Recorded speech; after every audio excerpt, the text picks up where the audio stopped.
Welcome to Toffee TV. It is the match preview, Everton versus West Ham United, Goodison Park, 3 o'clock on a Saturday afternoon. The last one for a while, for over a month. There's no games for over a month at Everton at home. Tough game, isn't it? Tough game. Almost made tougher by the fact that we really do need to win this game, just with Man United the week after, and then we've got, a little bit of a break. It feels like we just need to get that win, just to cement obviously getting the points back this week, just to cement our little where we're going to be in the league. Yeah, obviously West Ham won their first game of the year the other night against Brentford 4-2, and that helped Everton as well. Actually kept Brentford below Everton, didn't it? Especially after getting the points back. So that was a good result for them. But from our perspective, we haven't won since December the 16th in the Premier League, and that's awful. Whichever way you look at it, home form's not been good enough this season, and that's got to change as well. And Saturday represents an opportunity to do it, albeit against a tough side. But it was their first win in 5. I think they'd lost the previous 4. They lost last time out away at Forest. So it'll be a tough game, but it's not like we're playing an unbeatable team. But we will have to play well to beat them. Yeah, they're a strange side, aren't they, West Ham? Because obviously recently they haven't been winning loads of games, but they're still very much in a good position in the Premier League. They're in the latter stages of the Europa League as well. So it's not the worst place in the world. I know you can't tell other fans how to feel about their team. I know that for a fact because we have that quite a lot. But just looking from the outside, yeah, I know it hasn't been a great start to 2024 for them. But overall, I think with the injuries that they've had and now they're starting to get players back, I think they're in a good position for a decent run towards the end of the season. They have had injury problems, and I think when I look at West Ham, when I look at Everton, I think one of the major, squad-wise, I don't think there's that much difference in terms of size, but I just think their first team has got a slightly higher calibre than we have. So therefore, when they miss them, obviously they face all the same problems as we do, but when they get them back, I do think they've got quite a good strong side. Certainly in midfield, you look at like the likes of Kudus and Ward Prowess, and now they've got Paqueta back, who does seem to be hugely important for them. And Jarrett Bowen, who's having a great season, scoring lots of goals and showing that you don't always need a centre forward who's an old-fashioned number 9, I suppose. Well, you need someone to score the goals, and Bowen steps up to the plate. West Ham don't have a real centre forward, do they, to call their own. You got Mikel Antonio, he's all right. He's a battering ram, and when he plays, doesn't get a lot of goals. But Bowen's fantastic, and they've got Kudus, who's been brilliant. Ward-Prowse is a threat from set plays. Like you said, they've got a lot of good attacking talent, West Ham, and yeah, it is strange when you look at it, obviously from just an objective perspective, and you see what a good job David Moyes has done in terms of league positions, Europa League performance, semi-final, winning the Europa Conference League, doing well in the Europa League again this season. They've been up top 6, 7, 8 under Moyes, and then you hear about all the unrest that people aren't happy and they want them out. You do scratch your head a little bit from where West Ham were, but like you said before, we can't tell. You can't tell other fans how to feel about their club, and they watch it every week. So yeah, they're a tough side. They've got good attacking talent, but like I said before, they are beatable, and Everton have got to start winning home matches at Goodison Park. That's the problem. There's that we've won 3 home games, and it's March next time we play. So that is where, if we're going to move away from the threat of relegation, great getting points back the other day. Got to start winning home games, and Saturday has to be the beginning of that. Yeah, I mean, when you look at the list of the games we've got for the rest of the season, West Ham are one of the tougher ones. But, there's only really Liverpool to come at Goodison that you really are fearful for. We've played everyone else now. West Ham, I'd probably say the second toughest. So, of course, there's pressure on the game. We normally do okay against them. Obviously, we've beaten them already this season. But I just think for me, I think there has to be, and I've said this before, I said this about the Palace game, said this about other home games, got to look like from the start we're going after them, and we're not going to let someone come to Goodison and get comfortable, and then that makes the crowd feel uneasy. No, it doesn't matter about how we talk about the Goodison and the relation between the players and the manager and the crowd and all that. If you don't show something in the first 15 minutes, the crowd are just going to settle down. Of course they are. The onus is on us to win our home games. We are, for many years, we were used to obviously having a great home record. I mean, over the last 10 years, there's been up and down. There's been some good seasons and there's been not so good seasons. But this season is really, really poor. And it's why we are where we are. If we could match the away form with the home form, we would be a proper mid-table team. I just think that you can't let the opposition settle into games. I think we do this when we go away. And, a lot of times I always think if we get through the first 20 minutes when we're away, we're going to be fine. We're going to settle into it. I know when we did go down to West Ham, sort of first 20 minutes we looked a bit edgy, and then once we got past that, we settled down. Their crowd sort of sat back, relaxed, and then it becomes just about playing the game of football. I think the players and the manager have got to realise that you've got to energise the crowd at Goodison.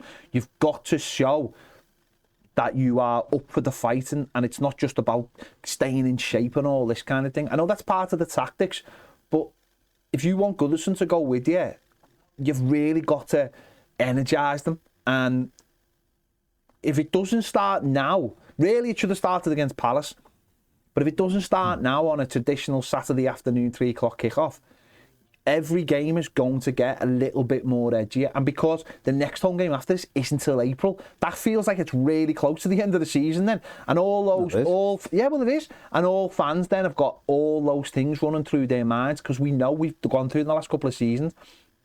The way to keep that away is to go out there and have a real go. And you know what? If it doesn't go your way, you'll go, all right, well, it's just one of those things. But I thought against Palace, we were so flat. And yes, we were in control of the game, but we never really had that extra little bit that gets the crowd going and creates that momentum at Goodison Park that I think's been missing for too many years now. That thing of just going after teams and staying in their half and recycling the ball. That, for me, has to happen on Saturday. Yeah, I don't think the manager's learned how to energise the crowd since he's been here. He's done brilliantly away from home. And he really has made us really competitive away. And, bar the odd, been 2 or 3 games where we've not performed away. In general, we've been in every game. But at Goodison, 7 wins as Everton manager at home in over a year isn't a good record, not good enough. So you've got to use that, the crowd. You've got to play into that. That's our strength at Goodison Park. And I think against Palace, we come out and we allowed them to just settle. And therefore the game...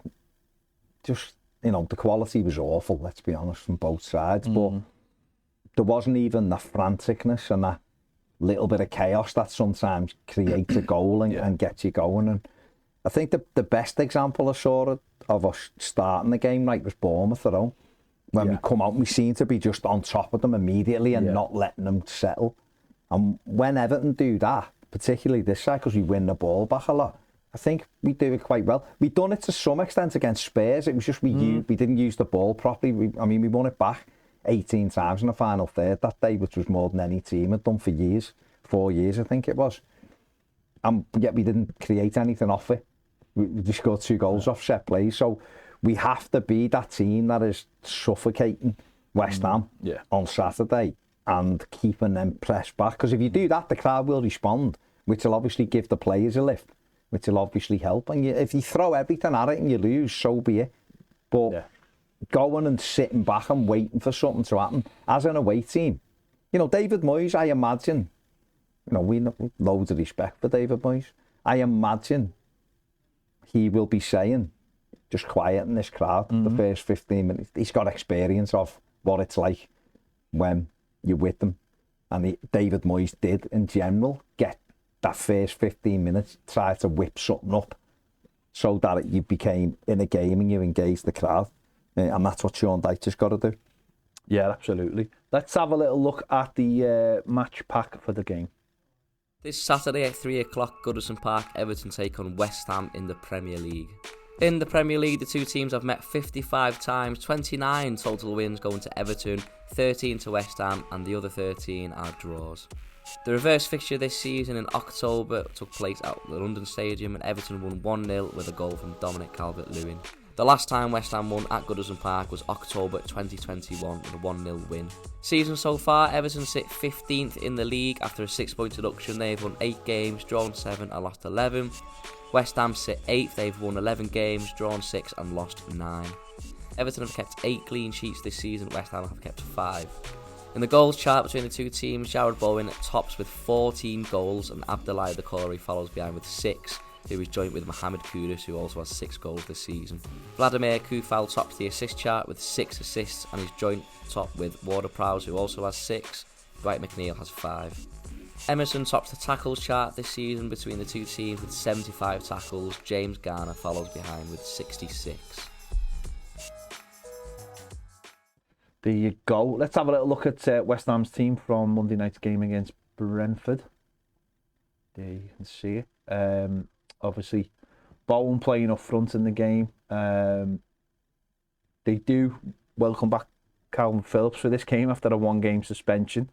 Can you see him being involved if finding his way? Because Alvarez is, I think, been pretty good for West Ham, and Souček's important. Souček, yeah, he's important. So do you think he'll change it with it being an away game? Because you know that front four, more prowess is in between, but seems very attacking. Or do you think Calvin Phillips come back? I mean, he's not had a great start, has he, to his West Ham career? I wouldn't say it was much. No. I'd just have him on the bench because I think he's been a little bit. The games I've seen him, he was sent off for Forest, and he was poor against Brentford at home. The game I saw, give the goal away. I wouldn't have as Moyes, I'd have him on the bench, but who knows? I mean, I don't know what he'll do. They've had a good result the other night. Why would you mix that up? Yeah, why would you? You're not going to take Ward-Prowse out because obviously he's a threat, free kicks and corners, so he will play. So what are you going to do? Play him deeper? For Calvin Phillips plays deep and gets the ball and plays it. Like you said, Alvarez has done okay. Souček's key, height-wise and that. So no, I just think Calvin Phillips will be sub. Yeah, but I don't know. West Ham fans might look and go, "What are you on about?" Well, the other night was their first win since I think just over Christmas when they went to the Emirates and won 2-0, which was a very good professional performance when they beat them. But that was their first win, so I can't see there being too many changes. Obviously, Bowen got a hat-trick the other night. Let's have a look at his numbers. 25 games, 14 goals in the Premier League. I think he's got 16 altogether. XG of 9.04, 2 assists, and an XA of 2.48. I think it is. 48, and I can see very dominant down that right-hand side. And it'll be interesting. It's a different one for Tarkowski and Jarrod Branthwaite. Obviously, someone who's gonna come off, and then maybe that space will be taken up by other players, but. Different kind of centre forward or floating player to play against, but those two have played against a lot of players this year, and they are the second best Premier League partnership. So factually, by the way. Yeah, no, that's factually behind Gomez and Konate and Van Dijk, not Gomez. Oh, was it Konate and Van Dijk. Yeah, listen, Everton have been good. Could have named a bloody embryo, then it wouldn't have made a difference. It's Jordan Pickford, obviously. They tops the clean sheet chart with Raya of Arsenal. I think there's another keeper as well, and Everton, obviously the two centre backs are the best rated partnership after Van Dijk and Konate. Everton have got the 4th best defensive record in the Premier League. It's offensively Everton are poor. You know, I think West Ham are averaging 1.54 goals a game. Everton are averaging 1.08, which says it all. Defensively, West Ham are conceding 1.77 a game. Everton are at 1.31. So they have got a stronger attack and we have got a stronger defence. But just getting back to Jarrod Bowen, who's been fantastic. A player Everton looked at a few times when he was at Hull, but didn't take the gamble. West Ham did, and he's been brilliant for them. The other night, 2 different goals, lovely sharp finish for his first one, good touch and finish, and the second one, ghosting into the box. I think it was Koufal who pulled it back and he's dispatched it. And then the third was a header, wasn't it? And I think he's brilliant, Bowen. Listen, Liverpool have looked at him, and I think of Arsenal have had a little look at him as well. And you will attract that kind of interest when you performing week in and week out, been brilliant for West Ham, and Everton are going to have to watch him because he's a threat, whether he goes down the right, the left or through the middle. He is a big threat, and but he did play when we beat them down there, so we have played against them before this season and done quite well, so that's what we're hoping for again this weekend. But he is by far West Ham's, key man. But they've also got, like you mentioned before, Paqueta's a good player, and they've got Mohamed Kudus, who was a whisker away from joining Everton as well, wasn't he? 18 months ago. He's gone to West Ham and shown his ability. 6 Premier League goals he's got, and obviously scored in Europe as well. Lovely left foot, can drift in outside. So there's definitely a few that Everton are going to have to keep their eye on this weekend.